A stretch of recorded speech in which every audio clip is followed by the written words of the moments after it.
This little girl was so determined to become the adopted daughter of a wealthy family that she actually set a dog loose on the rich grandmother. The elderly woman was terrified by what she saw. Just as the vicious dog was about to attack, the little girl stepped in to block it. The grandmother was saved, and the girl successfully made her way into the wealthy household. What she didn't know was that her nightmare was only beginning. When the wealthy grandmother came to the orphanage looking for a child to adopt, the girl scoffed at the whole thing. She had zero interest, but her odd behavior caught the attention of the head housekeeper, Ms. Kim. While all the other kids were fighting tooth and nail to get picked, this girl ran away faster than a rabbit. The girl, Chai-rin, was stopped by Ms. Kim. Chai-rin's defiant attitude infuriated the housekeeper. Ms. Kim flat out told her she would never be chosen as the adopted daughter, but this only fueled Chai-rin's determination. She made up her mind right then and there that she would become the young lady of that house. And that's how we got the scene at the beginning. Once Chai-rin entered the wealthy family, she was adored by her adoptive parents. Meanwhile, their biological granddaughter, Suah, was ignored by her own parents. The grandmother began to resent Chai-rin, but the good times didn't last. Just days after arriving, Chai-rin fell seriously ill. Her adoptive parents happened to be away on business. Their daughter Suah had also been sent to stay with friends. Only the grandmother and Chai-rin were left at home.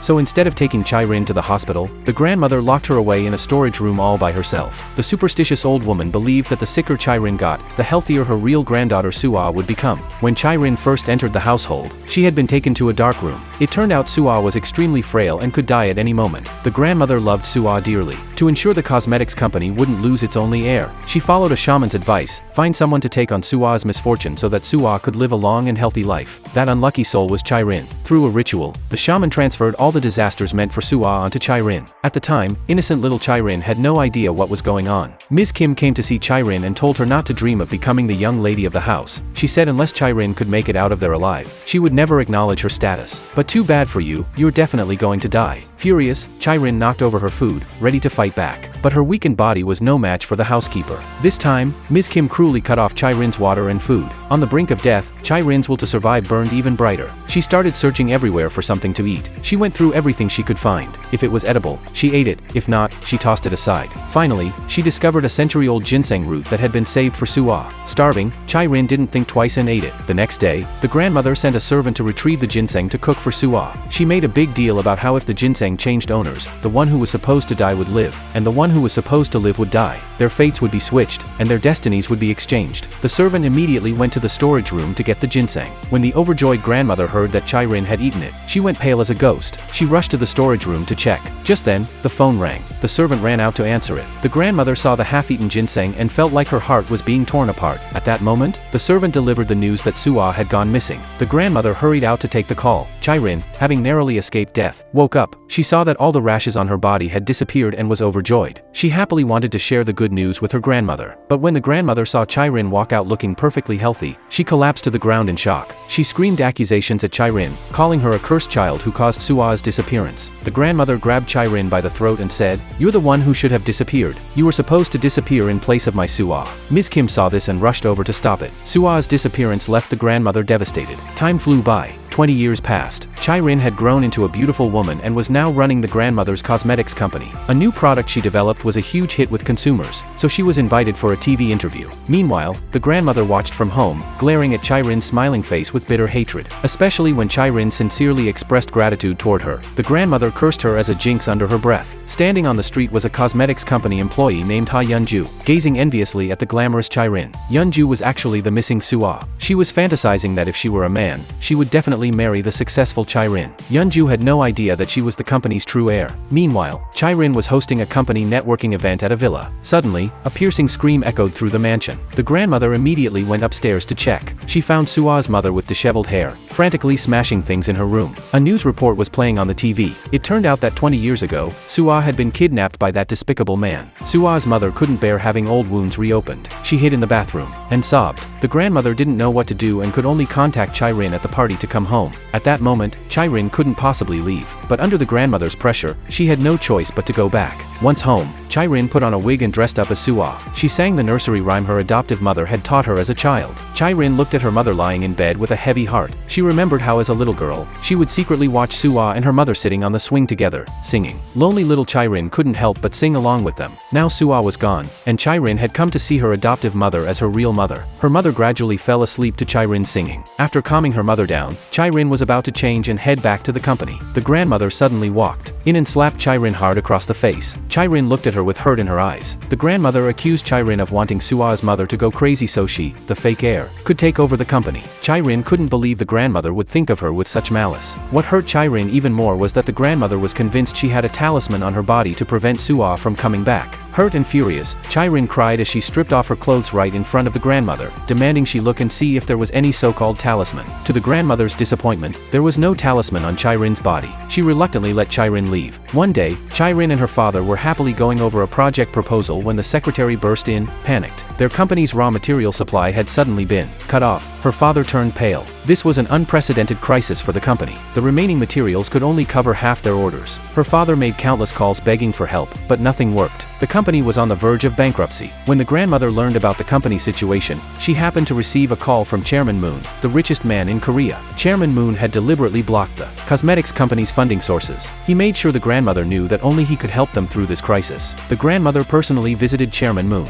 He hinted that he would only help if their two families joined through marriage. The grandmother had no other choice. She immediately arranged for Chai-rin to meet Chairman Moon's son. This was all part of Chairman Moon's scheme. He wanted to take over the cosmetics company, and a marriage alliance was how he planned to do it. Everyone knew the chairman's son was a notorious playboy, but for the company's sake, Chai-rin reluctantly agreed to have dinner with him. When she saw this playboy, Jae-sang, she completely lost her appetite. She got up to leave but was stopped at the door by Jae-sang's driver, Eun-hyuk. Seeing Chai-rin determined to leave, Jae-sang suddenly hurled an empty plate at the door frame. The shattered pieces cut Chai-rin's face. She froze in shock. Eun-hyuk took the opportunity to place a necklace around her neck, a symbol of becoming a daughter-in-law of the corporate family. That's when Chai-rin learned from Jae-sang that her marriage had already been arranged. Chai-rin didn't want her life controlled by others. She especially didn't want to marry a playboy like him. When she got home, she went straight to the grandmother's room. Years of pent-up resentment finally exploded. As Chai-rin confronted her, the grandmother threw a glass of water in her face. She declared that whether Chai-rin liked it or not, she had to marry Chairman Moon's son, Jae-sang. Chai-rin firmly said she absolutely would not marry him. The next second, 4 men in raincoats walked in. They grabbed Chai-rin and dragged her out of the villa. In the pouring rain, helpless Chai-rin struggled and screamed desperately. To punish her disobedience, the grandmother had her sent to a mental institution. Chai-rin found herself in another dark room.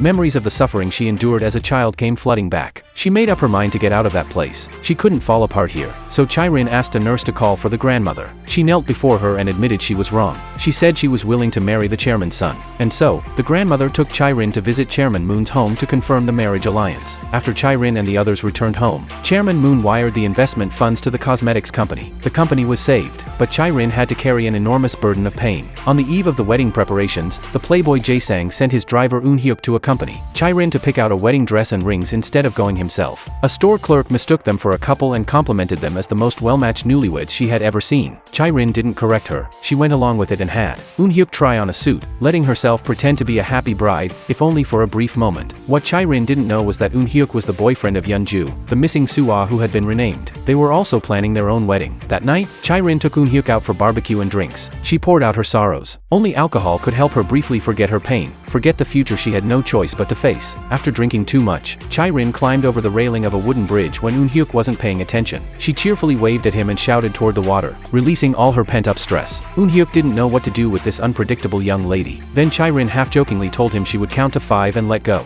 If he couldn't be responsible for her to the end, he shouldn't bother saving her. Just let her find peace. Half drunk and half awake, Chai-rin's heart was filled with confusion. She had no hope for the future. She was ready to leave her life in the hands of this stranger. Eun-hyuk thought this woman must be crazy. But then, when she only counted to 3, she let go without warning and fell backward. At the last possible second, Eun-hyuk grabbed her arm. "Since you saved me, you have to watch how I live well from now on." That night, Eun-hyuk couldn't calm down after getting home. He was intensely curious about Chai-rin. Just then, Yeonju suddenly came in and startled him. She asked him to try on the new suit she had bought that day. Facing his smiling girlfriend, Eun-hyuk couldn't get Chai-rin out of his mind. The next day, Chai-rin's adoptive mother took her to pick out wedding dresses. She instantly fell in love with one and said Sua would look beautiful in it. She was about to go pay when Yeonju was also dragged into the bridal shop by her mother. Yeonju's mother had worked hard her whole life and wanted to buy her daughter a decent wedding dress. By coincidence, Yeonju's mother also had her eye on the same dress Chai-rin's mother had picked. When Chai-rin's mother came back from paying and found the dress gone, she panicked and searched everywhere. Meanwhile, Yeonju had put on the dress and looked absolutely stunning. Her mother covered her face, tears in her eyes, telling her daughter how beautiful she was. When Chirin's mother saw Yeonju wearing the dress she wanted, she flew into a rage. She grabbed at Yeonju, demanding she take it off. Yeonju's mother pushed her to the ground. The staff rushed over to break up the commotion. What Chirin's mother didn't know was that the woman in the wedding dress was her own biological daughter, Suah.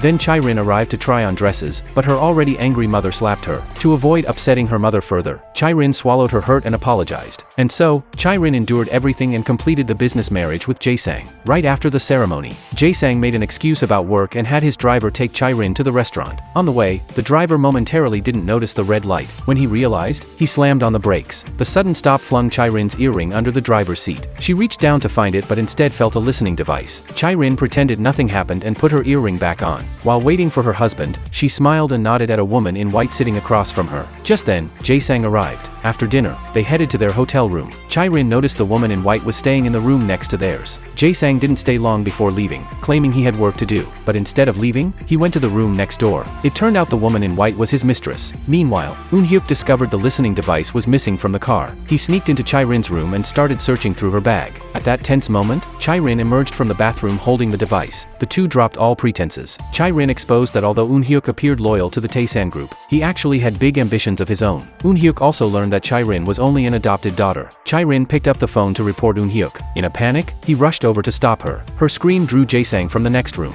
He suspected Chirin was cheating on him and pounded on the door. Hotel staff came. Jae-sang grabbed the key card and forced the door open. Looking at the mess in the room, he angrily demanded an explanation from Chirin. Suddenly, Chirin threw her arms around Jae-sang. Caught off guard by her sudden tenderness, he was momentarily stunned. Eun-hyuk quietly slipped out of the room. What should have been their honeymoon was interrupted when Chairman Moon arranged a year of cooking lessons for Chirin. He also ordered his son not to get her pregnant during that year, or their takeover plan would fail. Meanwhile, the grandmother went back to that wicked shaman and asked when Suah would finally return. The shaman told her Suah was nearby and they would meet soon. The grandmother wept with joy. It just so happened that Yeonju, who worked at the cosmetics company, was asked by a colleague to deliver something to the boss's home. She had no idea that the lady of the house was the same woman who had tried to rip the wedding dress off her at the bridal shop. Following the address on the note, she found the villa. A servant let her in. When no one was looking, she stood up and looked around. A strange sense of familiarity drew her to the second floor. Yeonju pulled back a curtain and discovered Suah's room, which had been sealed off for 20 years. Just as she was about to open the door, the lady of the house stopped her. Under the woman's questioning, Yeonju stammered that she hadn't meant to intrude. Suddenly, the lady grabbed Yeonju and started acting erratically. Fortunately, Ms. Kim arrived and stopped it. Terrified, Yeonju ran downstairs, but the lady followed and grabbed her hand, becoming agitated again. Frightened, Yeonju fled the house. Suah's mother couldn't understand how a stranger like Yeonju could find that room when even servants who had worked there for years didn't know it existed. The next day, Suah's mother thought about what had happened and began missing her lost daughter again. She turned to alcohol to drown her sorrows. When the grandmother saw her drinking, she was furious. She told her to go back to her room and stop embarrassing herself. But this only triggered another episode. The grandmother had the housekeeper contact Chirin to come home immediately. When Chirin got the call, she rushed back to the company to change into Suah's look. After she changed, Eun-hyuk happened to see her. His curiosity about the mysterious Chirin grew even stronger. Suah's mother had cut her wrists during her breakdown. By the time Chirin arrived in costume, her mother was already being loaded into an ambulance. She tried to get in to accompany her mother but was pulled back by the grandmother, who blamed everything on Chirin. If it weren't for her, Suah would never have disappeared. Suah's mother would never have gone crazy. None of this would be happening. All Chirin cared about was her mother's condition. She desperately wanted to get in the ambulance, but the grandmother shoved her to the ground. Chirin could only sneak in to see her mother that night. She learned from the housekeeper that an employee named Yeonju had visited the house and discovered Suah's long-sealed room. Chirin felt there was something more to this. After her mother recovered from her injuries, she became convinced that what happened with Yeonju was no coincidence. She suspected Yeonju was her long-lost daughter. Through the housekeeper, she arranged to meet with Yeonju and kept talking about her daughter's childhood. But Yeonju had lost her memory and couldn't remember anything from before. She was still upset about the wedding dress incident and didn't want anything to do with this unstable woman, so she got up to leave. Learning of this, Chirin also arranged to meet Yeonju. To avoid suspicion, she lied and said Suah was her biological sister whom she missed very much. Yeonju looked confused. Chirin asked Yeonju to please ignore her mother from now on. It would save a lot of trouble. She also offered to be friends with Yeonju. Flattered, Yeonju agreed. With life back to normal, Yeonju was preparing for her wedding with Eun Hyuk, but on the wedding day, she accidentally saw Eun Hyuk kissing another woman. Heartbroken, she ran out of the venue and nearly got hit by Jae-sang's car. She just wanted to find somewhere to cry her heart out, so she got into Jae-sang's car and begged him to take her away. Seeing how devastated she was, Jae-sang reluctantly drove off with her.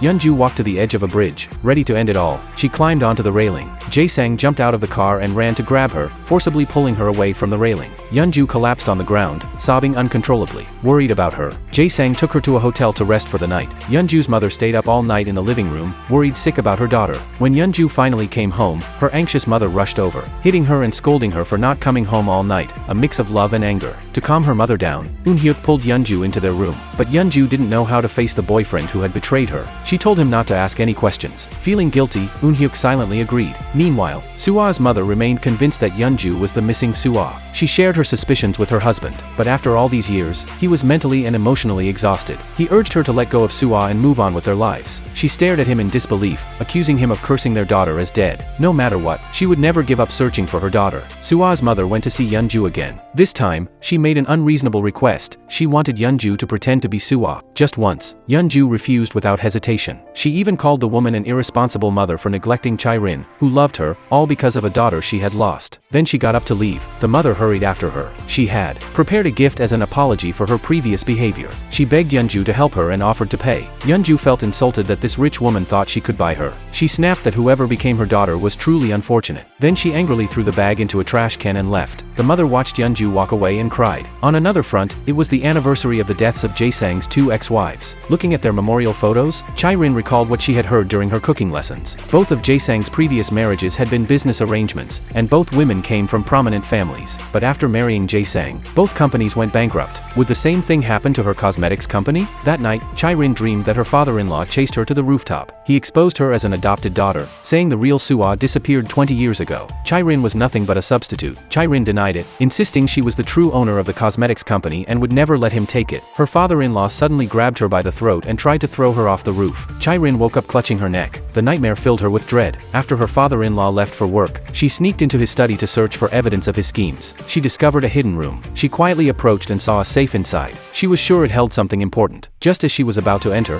Eun Hyuk suddenly appeared and pulled her back. He told her to stay quiet. At that moment, Chairman Moon and his son were watching the security feed. Surprised that Chae-rin hadn't gone into the hidden room, they had begun to suspect her and had deliberately let her find it. The chairman decided Chae-rin was no ordinary woman and that they needed to be more careful around her. Back at the villa, Sua's mother couldn't stop thinking about what Yeonju had said. She refused to eat or drink for days. The worried grandmother had no choice but to summon Chae-rin to dress as Sua and calm her down. Eun Hyuk tried to stop Chae-rin from going. He knew the grandmother's family didn't consider her one of their own, and she would only get hurt. But Chae-rin, who loved her mother, wouldn't listen. She put on the Sua disguise once again to comfort her mother. But this time, her mother looked at her with fury. She couldn't stand seeing Chae-rin dressed as Sua anymore. She said cruel, hurtful things and warned Chae-rin never to dress as Sua again. Her mother's attitude broke Chae-rin's heart. At the same time, Yeonju was at home looking at her wedding photos with Eun Hyuk. Thinking about his betrayal, she angrily threw the photos on the floor. Just then, Chae-rin, who was also feeling down, invited her out for drinks. Yeonju happily agreed. In front of her friend,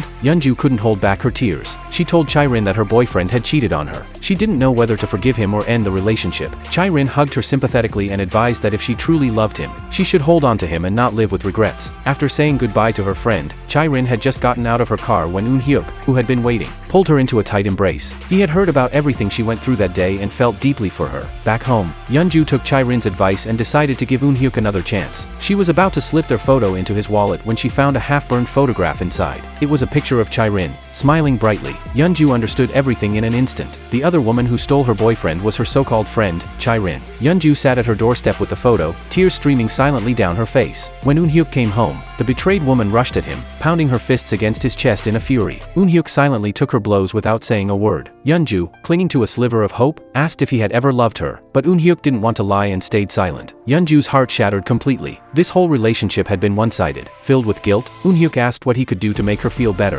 Her love had turned to hatred. She told him to stay by her side until death, though punishing him was really just punishing herself. Later, Eun Hyuk handed Chae-rin documents about the companies of Jae-sang's two ex-wives. Chae-rin took a call and stepped aside. At that moment, Eun Hyuk also got a call from Yeonju, who kept demanding to know who he was with. He refused to answer, citing work. Before he could hang up, a runaway bicycle came speeding toward Chae-rin. Eun Hyuk dropped the phone and rushed to save her. Through the phone, Yeonju heard Chirin scream and Eunhyuk's concerned voice. Furious, she hung up. Her hatred for Chirin now burned like wildfire. Yeonju decided to take revenge. She called Chirin's mother and asked to meet. Her attitude had completely changed. She not only offered to try on Sua's clothes but asked the mother to call Chirin so they could all share this happy moment together. Chirin was thrilled when she got the call. Her mother had never voluntarily called her before. Chirin took her mother's hand and apologized for what happened the day before. Then the transformed Yeonju appeared. She looked exactly like a grown-up Sua. Chirin stared in shock. Equally stunned, her mother quickly asked Yeonju to sit down. Yeonju now looked remarkably like the young Sua. Chirin demanded to know why Yeonju was dressed like Sua. Yeonju acted scared and asked the mother if she could change out of the clothes. The mother, completely absorbed in Sua, didn't pay any attention to Chirin. She angrily tried to kick Chirin out. Yeonju looked at Chirin with a smug expression. The more upset Chirin was, the happier Yeonju felt. This was her revenge for Chirin stealing her man. She wanted Chirin to know how it felt to have someone you love taken away. What Chirin didn't know was that Eunhyuk and Yeonju were a couple. Back at the company, Chirin looked at the Sua clothes she had worn for 20 years. Afraid of losing her mother, she called Yeonju, but the call was rejected. Yeonju ignored her texts and turned off her phone. Chirin couldn't understand why Yeonju had changed so much. That night, she waited for Yeonju on her way home. She confronted her. Yeonju had agreed not to see her mother again, so why did she go back on her word? Yeonju looked at her coldly. She realized Chirin seemed afraid of her taking Sua's place. She mocked Chirin for not being a pampered young lady from birth. Infuriated, Chirin raised her hand to slap her. Yeonju caught her wrist. She told Chirin they could never be friends again. War was officially declared between them. Meanwhile, Adu, the man who had kidnapped Sua all those years ago, was released from prison. One day, he happened to spot the woman who had taken Sua away back then. He swaggered into the store to greet her. Yeonju's mother recognized him and became extremely nervous and frightened. She pretended not to know him, but Adu noticed the scar on her face, a mark from when she had tried to save Sua years ago. Just then, Yeonju came home. Adu glanced at the name on her badge. The mother lied and said Adu was a relative from her hometown, then quickly ushered him outside to talk. She told him she had rescued Sua and given her away to someone else, trying to get rid of him, but Adu saw right through her lie. He played along and pretended to believe her, then left for now. After Adu was gone, the mother collapsed to the ground. Memories of 20 years ago came flooding back. Her biological daughter, Jeomju, was on the verge of death because they couldn't afford heart surgery. Desperate, she had made a deal with Adu to do something she would regret for the rest of her life. She allowed Adu to kidnap Sua, the daughter of a wealthy family, planning to use the ransom for her daughter's surgery. In the end, an anonymous benefactor paid for Jeomju's surgery. Seeing her daughter recover made the mother overjoyed. But then she remembered Adu planned to kill Sua by setting her on fire. She rushed to the scene, but flames were already raging. To save Sua, her face was badly burned. The trauma caused Sua to lose her memory. Just as the mother was about to give Sua away, the amnesiac girl threw her arms around her, calling her mom and begging not to be abandoned. The mother, softened by guilt, decided to keep her. From then on, Sua was renamed Yeonju. On another note, after meeting and chatting with Yeonju, Sua's mother had been happy every day. She was dressing up and looking radiant. Today was the first time in years she had gone out looking so put together. She went to the company to see her husband about something. The receptionist said the boss wasn't in, so she decided to wait in his office. That's when she noticed a letter on the desk addressed to Sua. Breathing heavily, she tore it open. It was a blackmail letter. After reading it, she became so agitated that she fainted on the couch. Just then, Chirin walked in. She saw her mother unconscious and tried desperately to wake her. She also noticed the letter in her mother's hand. After reading it, she was horrified. The letter claimed to know where the missing Sua was. Chirin decided to hide the letter. Deep down, she was afraid the true heir would return. Everyone assumed the mother had hallucinated the letter due to grief. Her husband even wanted to send her to a mental hospital for treatment, but the grandmother stopped him, not out of concern for her daughter, but to protect the company's reputation. The daughter's episodes flared up again, and the grandmother couldn't control her, so she called Chirin to stand in for Sua once more. After changing, Chirin looked at herself in the mirror and remembered being viciously scolded by her mother the last time she played Sua. This time, she decided to be brave and be herself. When the grandmother saw that Chirin hadn't changed into the costume, she ordered her to go back to the company and change immediately.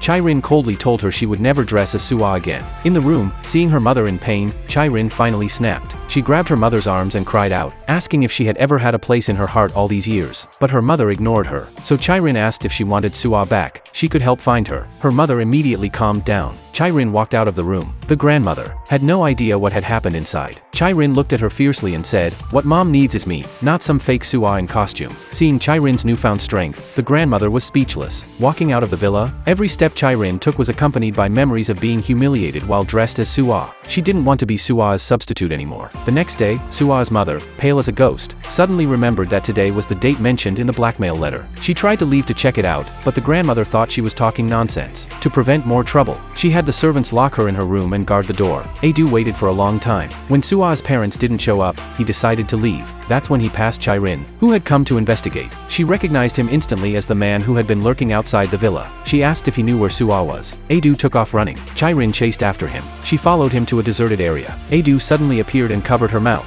asking if Sua's father had sent her. Chirin quickly nodded, and he let her go. Then Chirin realized Adu was the man who had kidnapped Sua all those years ago. She was shocked, her body trembling. She demanded proof that Sua was still alive. Otherwise, they wouldn't pay the ransom. Adu arranged to meet her in 3 days, then they would exchange money for information. Chirin and Eunhyuk showed up at the meeting point as scheduled. She told Adu to hand over the evidence first. The crafty Adu snatched the envelope of money from her hands, but refused to give up the evidence. He told Chirin unless she paid 10 times more, he wouldn't hand over Sua's hair. Chirin had no choice but to try to grab it by force. Adu shoved her to the ground and tried to run. Eunhyuk appeared and stopped Chirin from chasing after him. He caught up with Adu, and after a struggle, he got the hair. Just as he was about to punch Adu in the face, he froze as if he'd seen a ghost. Why had this man, who disappeared 20 years ago, suddenly reappeared in his life? After being shaken by Chirin's defiance, the grandmother went back to the shaman. The shaman predicted that Chirin would soon leave Chairman Moon's family and become the true owner of the cosmetics company. The grandmother scoffed, thinking the shaman was joking. But then she had a dream. Chirin had become the owner of the company and had security throw her out. Remembering the shaman's words, the grandmother decided to take action. That same day, Jae-sang had reporters spread rumors online that the cosmetics company's products contained harmful ingredients. It dealt a huge blow to the company's image. Customers demanded refunds. Chirin's father was overwhelmed, fielding one complaint after another.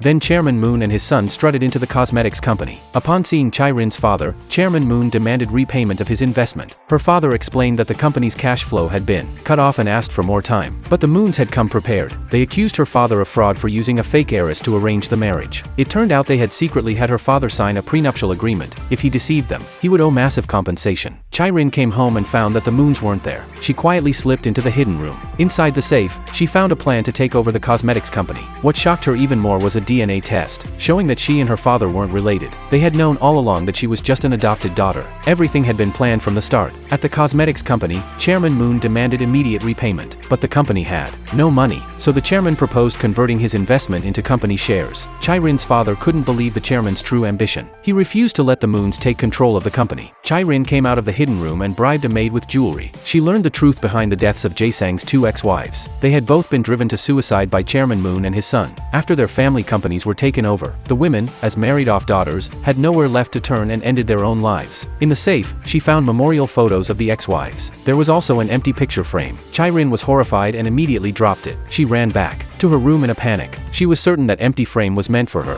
What was she supposed to do now? To save the company's shares, the hypocritical grandmother humbled herself and begged Chirin to plead with Chairman Moon. That way, the company might still have a chance to survive. For the sake of the company, Chirin agreed to her request. When she met with the chairman, Chirin sincerely apologized. She even told him she had been adopted from an orphanage by the grandmother. But astonishingly, the grandmother shifted all the blame onto Chirin. She painted her as a vain woman who would do anything to become the lady of the Moon household. The grandmother washed her hands of the whole affair. Chirin stood there stone-faced, saying nothing. She had already expected the grandmother would never treat her kindly. The chairman pretended to agree to consider withdrawing his investment. The grandmother was pathetically grateful. After they left, Chirin stopped the grandmother as she was about to get into her car. She demanded to know why the grandmother had pinned everything on her. And do you really believe what Chairman Moon said? The grandmother looked at Chirin with contempt. She mocked her, saying Chirin wasn't sincerely thinking about the company's interests. Chirin told the grandmother to wait and see. One day, she would come back to the company, and the grandmother would welcome her with a smile. At that moment, Eunhyuk told Chirin he had gotten control of Jae-sang's mistress, So-ra. After finding So-ra, Chirin tried to persuade her to return the public funds Jae-sang had embezzled. Otherwise, she'd get dragged down too. But So-ra wasn't about to give up that kind of money so easily. Chirin showed her the memorial photos of Jae-sang's ex-wives. She told So-ra the truth about their deaths. Then she pulled out the empty picture frame to scare her. The owner of that frame would either be So-ra or herself. Either way, once So-ra was mixed up in this mess, there was no getting out, unless she agreed to testify. Chirin had also prepared a plane ticket abroad for So-ra.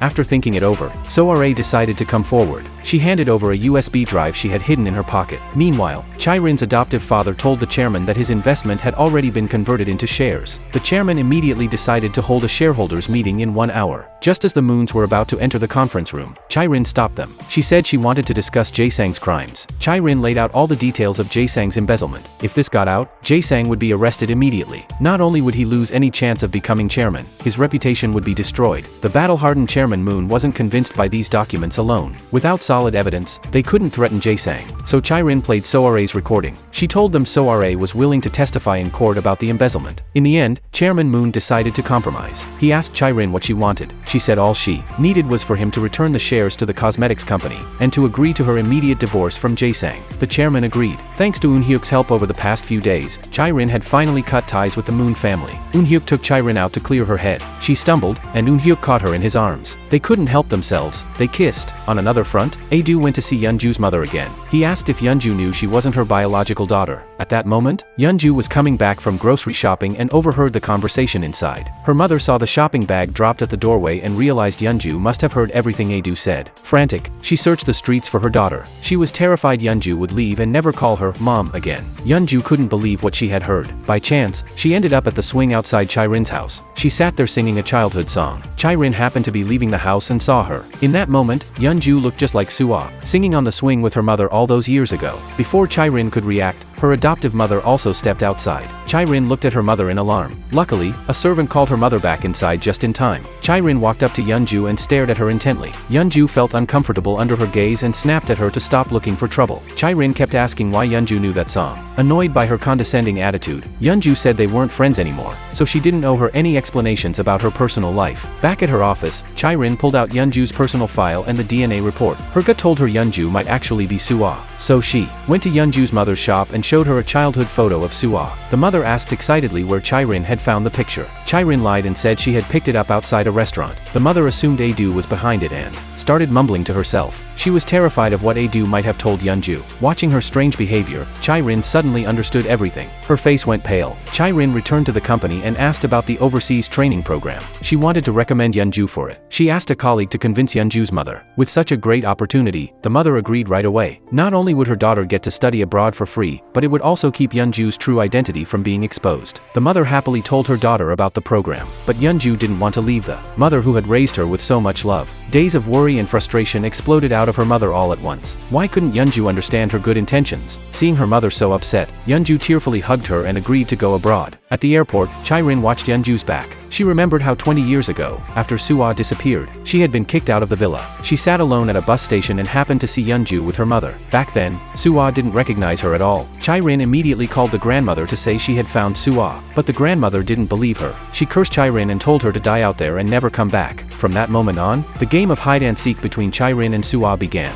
Meanwhile, Ae-do found out Yeonju was leaving and rushed to the airport. Yeonju was about to board when Ae-do stopped her. He told her he was the one who kidnapped her 20 years ago. But there was an accomplice, the woman who had been her mother for the past 20 years. The news hit Yeonju like a bolt from the blue. She felt like a boulder was pressing on her chest, making it hard to breathe. Yeonju didn't know where to go. She wandered the streets aimlessly, desperate to know who her real mother was and whether her mom had really kidnapped her. Helpless tears streamed down her face. Weak and dizzy, she collapsed on the ground. A man passing by happened to see her, Do-hoon, Soo-ah's childhood friend. He rushed over, picked her up, and took her to the hospital. Yeonju asked Do-hoon not to call her family. She just wanted to be alone for a while. In her vulnerability, she broke down sobbing. Kind-hearted Do-hoon pulled a handkerchief from his pocket and handed it to her. He didn't notice that a hair clip from Soo-ah's childhood fell out. He told her not to cry, then left. As Yeonju got out of bed, she noticed the hair clip Do-hoon had accidentally dropped. She remembered that the wealthy lady had one just like it. Suddenly, childhood memories came flooding back. She walked to the mirror and pinned the clip in her hair. In the reflection, her face merged with Soo-ah's. She finally remembered. Her real mother was that wealthy lady. The truth left her stunned. Back at the company, a colleague told Chai-rin that Yeonju hadn't gone abroad. She had met a man at the airport and then disappeared. The colleague handed Chai-rin a photo. When she looked at it, the man turned out to be Ae-do. Chai-rin was terrified Ae-do might have revealed Yeonju's true identity. Just then, Do-hoon told Chai-rin that Yeonju was in the hospital. She frantically asked which one.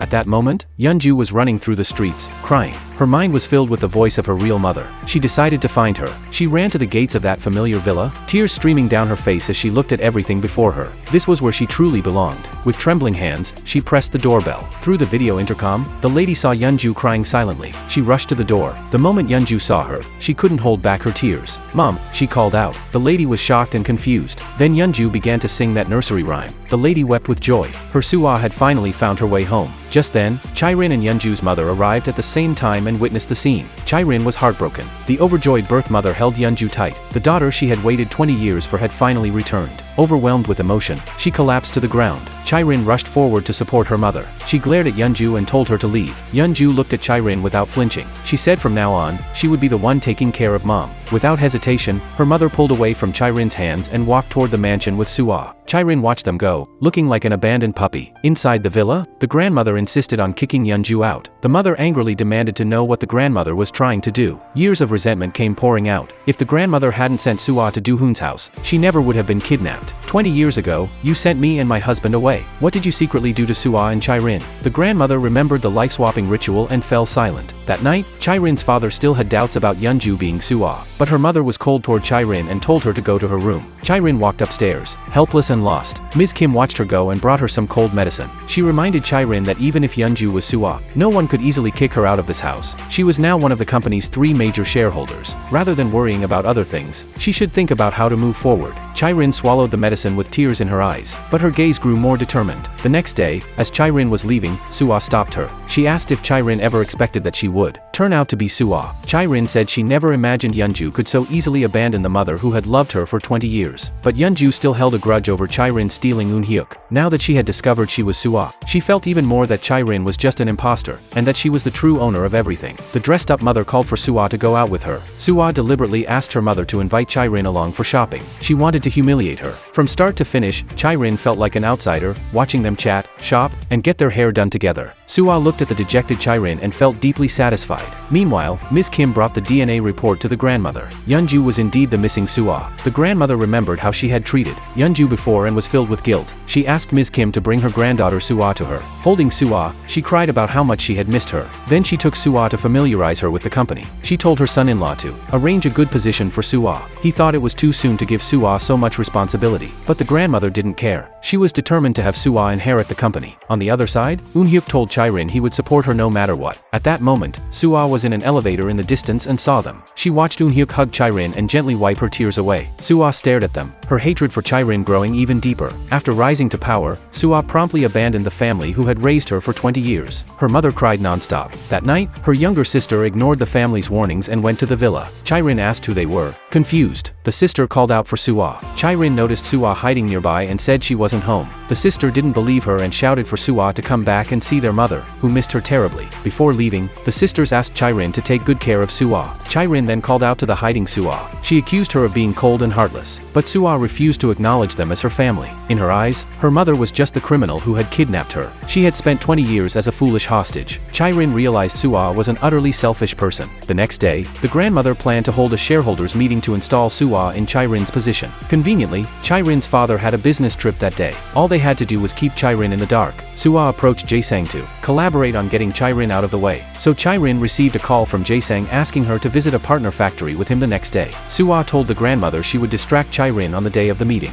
She also gave the grandmother a newspaper article she had gotten from Jae-sang. This would provide grounds to remove Chairin from her position. The grandmother was shocked by what she read. Suah smiled smugly. At the shareholders meeting, the grandmother introduced her biological granddaughter Suah to everyone. The shareholders whispered among themselves. Those who had supported Chairin didn't want her removed from her position. Meanwhile, in the underground parking garage, Eunhyuk was nearly hit by a motorcycle from behind. He chased after it. The rider stopped, threw down a file folder, and left. Inside was a newspaper and several photos of the grandmother. It said a special shareholders meeting would be held that afternoon, and the agenda was to remove Chairin from her position. When Chairin found out, she immediately rushed back to the company. Eunhyuk handed her the documents and told her this was her weapon to turn things around. Just as Suah was about to announce Chairin's scandal to everyone, Chairin unexpectedly appeared. The grandmother and Suah were stunned. Chairin told the grandmother to look at her documents first before deciding whether to remove her. After seeing them, the grandmother nervously tucked them away. Chairin realized she had leverage over the grandmother. She took the initiative and explained to everyone why they wanted her removed, simply because she wasn't the grandmother's biological granddaughter but an orphan they had adopted. The shareholders were shocked. The grandmother was so furious she kept pounding the table. Back at the company, Eunhyuk learned that Yeonju was Suah. His face turned pale. 20 years ago,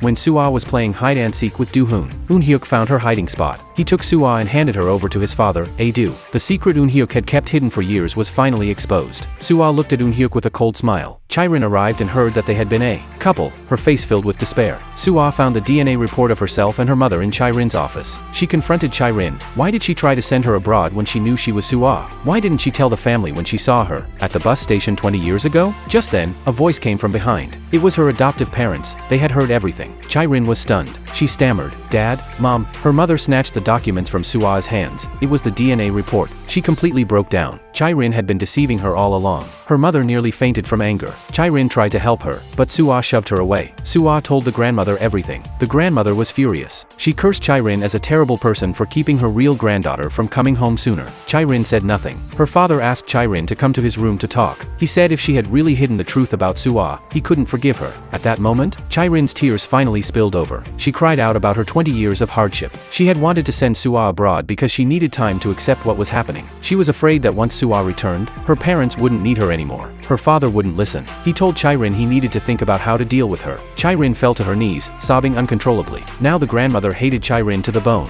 Chirin reminded her of how she had excitedly called after seeing Suah at the bus station all those years ago, and how viciously the grandmother had cursed her. Those memories were still vivid. The grandmother was the one who had pushed Suah away in the first place. She had even secretly wanted to abandon Chirin. The grandmother was the cause of everything. But the grandmother refused to reflect on herself. Instead, she urged Chirin to transfer her shares to Suah as atonement. Chirin nodded in agreement. She hoped this would make the grandmother treat her better. The grandmother then took Suah to the company. She was thrilled looking at the share transfer document. Suah was equally smug. When Chirin returned to her office, she found Suah sitting in her chair. She sighed and told Suah this seat wasn't so easy to hold. Instead of spending time sucking up to the grandmother, she should learn how to actually do the job. Eunhyuk came to pick Chirin up downstairs. Suah followed her down and demanded to know why Chirin acted so arrogant. "You only have all this because of me." As Suah kept pestering her, Eunhyuk stepped in. Suah looked at him with eyes full of hatred. Later, Suah found Jae-sang. She demanded to know why Eunhyuk and Chirin still hadn't broken up. Jae-sang told her something even more shocking. Eunhyuk was the one who had kidnapped her all those years ago.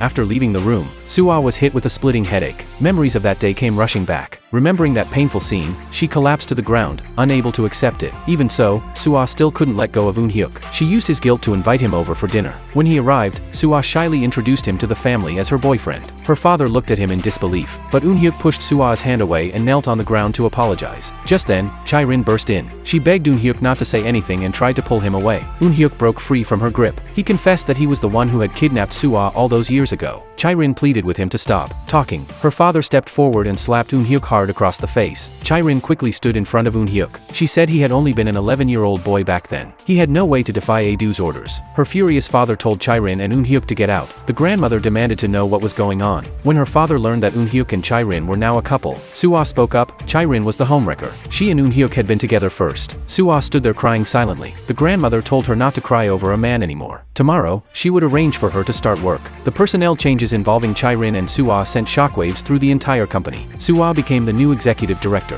Chirin was demoted to a sales representative. Suah wanted to grind Chirin under her heel. Jae-sang came by to congratulate Suah on her new position. Suah said this had always been her rightful place. It had just been stolen by that woman. Then she casually signed an order form without even reading it. Jae-sang pretended to warn her not to sign things so carelessly. Suah dismissed his concern, boasting that anything Chirin could do, she could do too. Meanwhile, Eunhyuk was taken to a dark room. The grandmother told him if he wanted to atone, he should stay there and reflect. When Chirin got home and found Eunhyuk missing, his phone turned off. She panicked. She guessed the grandmother was behind it. She found Suah and told her Eunhyuk was missing. Suah claimed it had nothing to do with her. Chirin said only Suah could change the grandmother's mind. But Suah impatiently told her to leave. After returning home, Suah asked the grandmother to keep Eunhyuk locked up. If she couldn't have him, neither could Chirin. Just then, Chirin barged in. She demanded to know where the grandmother was hiding Eunhyuk. If this continued, she would call the police. The grandmother told her to go ahead, but before the police arrived, Eunhyuk would be buried. Chirin backed down. She knelt and tearfully begged the grandmother not to hurt Eunhyuk. The grandmother was unmoved. Desperate, Chirin offered to be disowned. The grandmother immediately agreed and told her where Eunhyuk was being held. Chirin took Eunhyuk away. Then the grandmother announced to everyone that Chirin had voluntarily agreed to be disowned.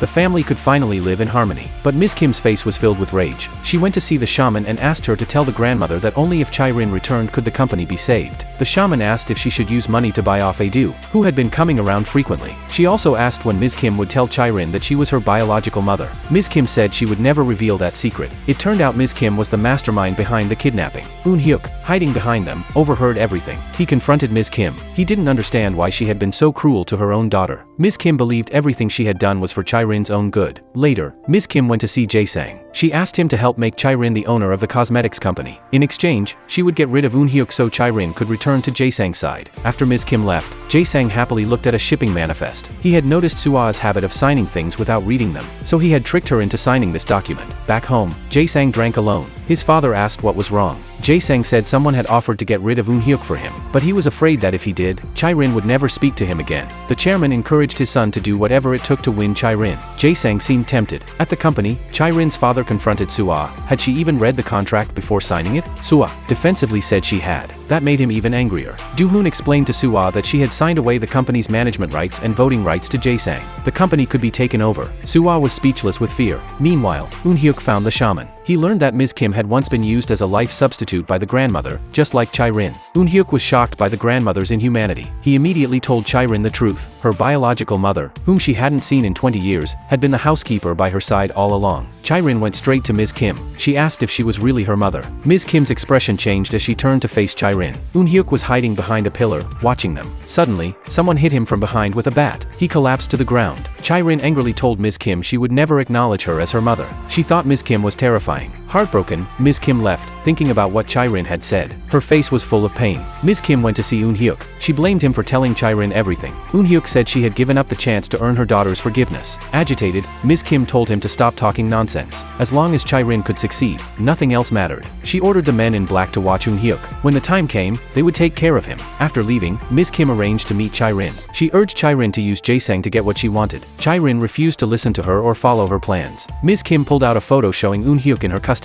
She demanded Chai-rin obey her arrangements, become Jae-sang's woman again and crush the grandmother completely. But this time, Chai-rin wasn't afraid. Eun-hyuk had anticipated something might happen to him, so he had installed a tracking device in advance. He had told Chai-rin to call his friend Kyung-shik if anything went wrong. Ms. Kim clearly didn't know about this. She told Chai-rin defiantly, "Let's see how long you can hold out." Just as the men in black were about to deal with Eun-hyuk, Kyung-shik arrived with a gun, along with Chai-rin. After a fierce fight, the men heard police sirens and fled in panic. Eun-hyuk was rescued. When Ms. Kim found out, she was furious. That night, Adu showed up at the grandmother's house. He ran into Chai-rin's father, who angrily told his driver to get rid of him. Adu quickly said he was there to expose Ms. Kim's true face. Once inside, Adu pointed at Ms. Kim and made his accusations. The grandmother heard the commotion and came out. She told Ms. Kim to throw this stranger out. Adu immediately knelt and begged the grandmother to hear him out. He pointed at Ms. Kim and said she was the one who ordered him to kidnap Sua. The grandmother couldn't believe it. She asked Ms. Kim if it was true. Ms. Kim was about to deny it when the lady of the house came downstairs. She confirmed that Ms. Kim had orchestrated Sua's kidnapping. Ms. Kim had also been drugging her with hallucinogens for 20 years. Just that afternoon, she had tried to force her to take more pills. Fortunately, she hadn't taken all of them. The grandmother repeatedly asked Ms. Kim if this was true. Adu grabbed Ms. Kim and told her to stop pretending. She shook off his hand, still denying everything. Then the lady suggested calling Chai-rin, Ms. Kim's daughter, to confront her. Seeing that her secret was out, Ms. Kim bolted from the room. Chai-rin had just gotten out of her car when she ran into the fleeing Ms. Kim. She grabbed her and told her to stop, to not become someone like the grandmother. Ms. Kim said, "This is who I am. Don't try to understand me. Don't look for me anymore. Let this be the last time we see each other." Then she shook off Chai-rin and ran. The next day, the grandmother saw the contract Sua had signed. She was livid. She scolded Sua, asking what was wrong with her brain. How could she have signed such a thing? Outside the door, Sua overheard the grandmother complaining that she never should have brought her back. Hearing this was devastating. Sua decided to get revenge on the grandmother. She found Jae-sang and said she wanted to transfer her shares to him. Jae-sang was stunned. When the grandmother saw the share transfer agreement, she berated Sua. Was she trying to destroy this family? To bankrupt the company? Sua shot back that yes, she was stupid and foolish. She had spent 20 years in poverty. She couldn't wash away the lowliness and cheapness inside her. Her mother scolded Sua for being so inconsiderate, staying out all night without a word. Sua snapped back that the grandmother had given up on finding her anyway. Her mother angrily demanded to know if that was true. The grandmother had no answer. Left with no choice, the grandmother swallowed her pride and went to see Chai-rin. With a stiff expression, she told Chai-rin to make up for Ms. Kim's sins by saving the company. Chai-rin laughed bitterly. She said the grandmother should apologize and ask for forgiveness first. How could she care only about her own family's lives while making others serve as life substitutes? Insulted, the grandmother raised her hand to slap Chai-rin. Eun-hyuk blocked her. He warned her not to touch towards Chai-rin. Chai-rin told the grandmother never to come again. I've already cut ties with your family. As the grandmother was about to leave, she remembered what Chairman Moon had said. If she knelt before Chai-rin and got her to return to Jae-sang as his wife, he would spare the cosmetics company. With no other option, the grandmother knelt and begged for forgiveness. Chai-rin remembered all the terrible things the grandmother had done to her. She firmly refused. Out of options, the grandmother left. On the way, she made the driver get out so she could cry alone. The proud woman had actually knelt before Chai-rin. Feeling humiliated, she muttered that one day she would make Chai-rin pay double for this. After returning home, she dreamed that Ms. Kim forced her to drink poison, trying to take them both down together. Startled awake, she immediately set up a one-touch emergency call function on her phone. Sure enough, the next day, Ms. Kim saw Chai-rin and the servants leave. She slipped into the villa and quietly began massaging the grandmother's shoulders. Terrified, the grandmother ran to her room and locked the door. Ms. Kim used a spare key to open it. The grandmother quickly hit the emergency button. Ms. Kim grabbed her phone and accused her of all the evil she had done, which had forced her to treat Chai-rin the way she did. The grandmother said as long as she was alive, Chai-rin would never set foot in this house. Ms. Kim grabbed the grandmother by the throat, ready to kill her. Just then, police sirens sounded outside. Ms. Kim fled. At home, Chai-rin was torn. Eun-hyuk asked if she could really stand by while the company she had protected for years was taken over. He took Chai-rin to find the sister of Jae-sang's ex-wife. She had kept evidence of the crimes committed by Chairman Moon and his son. Just then, Soo-ah, upset over the company situation, came alone to the bridge where she had once tried to jump. Ms. Kim, driving by, happened to see her. She asked Soo-ah why she was there. Not knowing who Ms. Kim really was, Soo-ah said she was just in a bad mood. Looking at Soo-ah, Ms. Kim felt this was heaven's final gift to her. She offered to drive Soo-ah home. Once in the car, Soo-ah asked why Ms. Kim had been ignoring her. Ms. Kim coldly asked, "Do you want to die with me?" Then she floored the gas pedal. Terrified, Soo-ah struggled for the steering wheel. Ms. Kim had no choice but to stop. Soo-ah jumped out and tried to run. Ms. Kim caught her and gripped her tightly. She told her that both she and Chai-rin had been adopted by the grandmother to serve as life substitutes. She revealed all of the grandmother's crimes. She showed Soo-ah the scars from being tortured by the grandmother years ago. The grandmother had left her to die. She had sold her daughter Chai-rin to the Moon family. She had even forced Chai-rin into a mental institution. Ashamed, Soo-ah apologized to Ms. Kim. Ms. Kim said harshly, "Don't apologize. I was the one who kidnapped you." Then she let Soo-ah go. Sensing something was wrong, Soo-ah asked where she was going. Ms. Kim said it was none of her business. After she left, Soo-ah contacted Chai-rin. She said Ms. Kim was acting strangely. It seemed like she wanted to kill herself. She gave Chai-rin the license plate number. Eun-hyuk and Chai-rin split up to search. Chai-rin suddenly spotted Ms. Kim wading into a river, heading toward deeper water. Without thinking, Chai-rin plunged in and dragged her back to shore. She screamed, "Why are you doing this? No matter what the grandmother did to you, it's no excuse to abandon your children. What right do you have to die? Didn't you want revenge? Then stay alive." She shoved Ms. Kim away and left. She was just as heartbroken. Back home, Eun-hyuk comforted the wounded Chai-rin. The next day, at Chairman Moon's house, she asked a maid if Jae-sang's ex-wife had acted differently before she died. The maid said she only heard shouting between the ex-wife and the chairman that day, nothing else unusual. Suddenly, Chai-rin noticed the pen the maid used to keep records. It matched the description given by the ex-wife's sister. She asked to borrow it. At home, Eun-hyuk plugged the recording pen into a computer, but found no audio files. Chai-rin was puzzled. Then she remembered the chairman's tape recorder. The evidence had to be on those tapes. Just then, Jae-sang invited Chai-rin to his house. Eun-hyuk dropped her off. He had a bad feeling. Chai-rin reassured him she would leave as soon as she found the recordings. She asked him not to worry. Once inside, Jae-sang claimed he had to meet with some executives upstairs and deliberately left Chai-rin alone. She quietly slipped into the hidden room and searched for the tapes. The iron door clicked shut behind her. She turned to see Jae-sang standing at the entrance, watching her. Chai-rin asked him to let her out. Jae-sang asked what she was looking for. She kept trying to convince him to open the door. Suddenly, he asked if she had ever loved him. Chai-rin calmly said she had only ever loved Eun-hyuk. Hurt, Jae-sang said, "If I can't have you, no one will." Then he left her there. Eun-hyuk was waiting anxiously outside. He called Chai-rin, but Jae-sang answered. He told Eun-hyuk that Chai-rin might never be able to take his calls again. Eun-hyuk warned him, if he touched a hair on her head, he would never forgive him. Jae-sang mocked him for overestimating himself and hung up. Eun-hyuk contacted Kyung-sik. They planned a rescue. He and Kyung-sik brought a group of men disguised as security personnel. They claimed there was an anomaly in the house that needed inspection. Jae-sang impatiently told them to hurry up. He didn't notice Eun-hyuk among them. Eun-hyuk found Chai-rin in the hidden room. He told her to change into a security uniform and follow the others out. Jae-sang sensed something was off and went to check.